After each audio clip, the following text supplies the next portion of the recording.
Hei alle sammen, jeg er her på banen og alt ser mer bedre ut. Vi gleder oss til at banen åpner.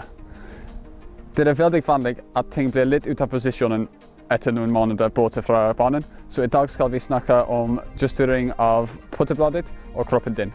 Begge deler er viktig for å starte ballen i riktig retning, så her er et tips om hvordan du kan trene litt selv om du ikke er på golfklubben.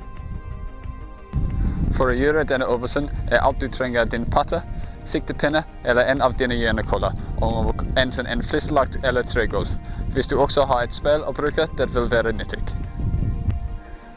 Det første vi må sjekke er at du har føttene, hoftene, underarmene og skuldrene parallelt med linjen fra ballen til hullet. Dette vil tillate putterhuddet å bevege seg langs en nøytral spor når du putter.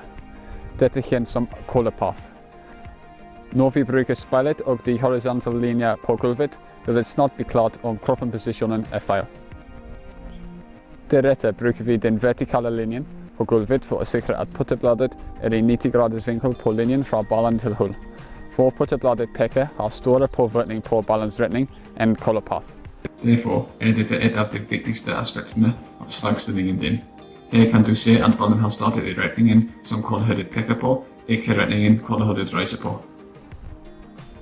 Prøv å trene på dette i løpet av de neste ukene, så er du klar når banen åpner.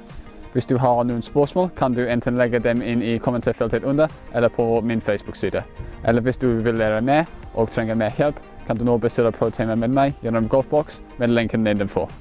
Takk for at du ser på denne videoen. Vi snakkes snart.